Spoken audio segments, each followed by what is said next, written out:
পরের গানটি খুবই স্বল্পশ্রুত গান, বোলপুরে থাকাকালীন কবি রচনা করেছিলেন। ৪৯ বছর বয়সের রচনা। এটা গানটি গীতাঞ্জলির অন্তর্ভুক্ত।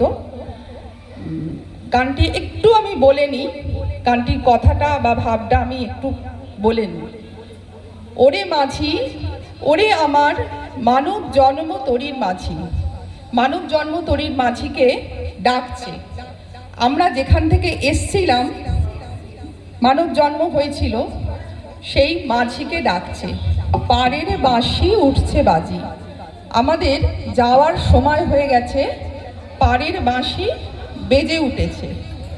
তরি কি তোর দিনের শেষে ঠেকবে এবার ঘাটে এসে? তরি কি ঘাটে এসে ঠেকবে? তাহলে আমি পার হব। এইটা মাঝিকে জিজ্ঞাসা করছে।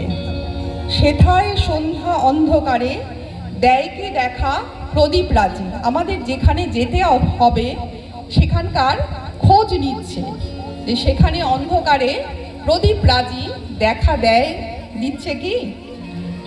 যেন আমার লাগে মনে মধ্য মধুর এই পবনে, সিন্ধু পাড়ের হাসি টিকার আধার বেয়ে আসছে আজি। সিন্ধু পাড় থেকে যেন কোন হাসি আধার বেয়ে আমি চলে আসছে, তা আমি শুনতে পাচ্ছি। আষাঢ় বেলা কুসুমগুলি কিছু এনেছিলেন তুলি, যেগুলি তার নবীন আছে এই বেলানে সাজিয়ে সাজিয়ে। নতুন যেগুলি আছে, যেগুলি আমরা পৃথিবীতে আসার সময়, ধরণীতে আসার সময় নিয়ে এসেছিলাম, সেগুলি কিছু যেগুলো নতুন আছে, নষ্ট হয়ে যায়নি, আমাদের হিংসা দেশ বিদ্বেষ এগুলোতে নষ্ট হয়ে যায়নি, সেগুলো আমি গুছিয়ে নিয়ে ওপারে যাব। আমি চেষ্টা করছি ভাবটা প্রকাশ করার।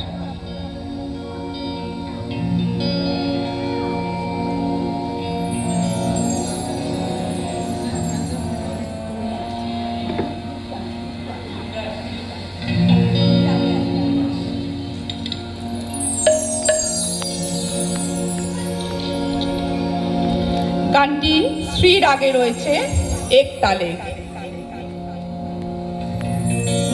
ওরে মাঝি, ওরে মানব জন্ম তরির মাঝি, শুনতে কে পাস দূরের থেকে? পাড়ের বাঁশি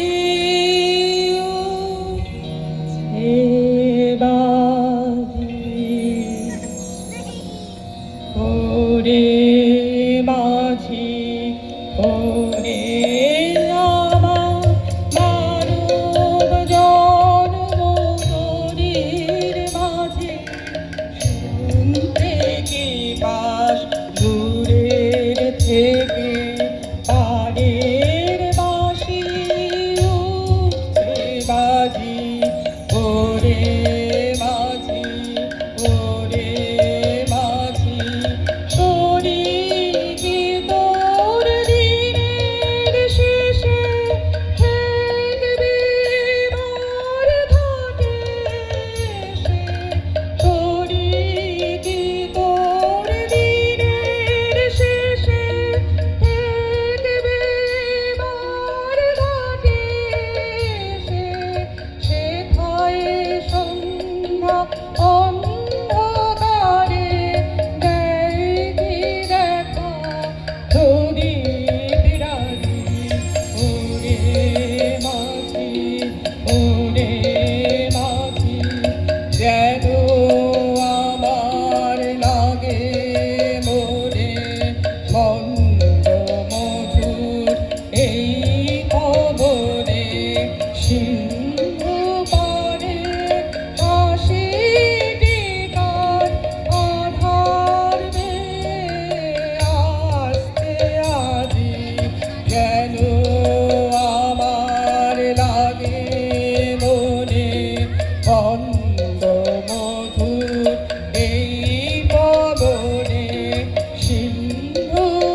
দূরের থেকে পারে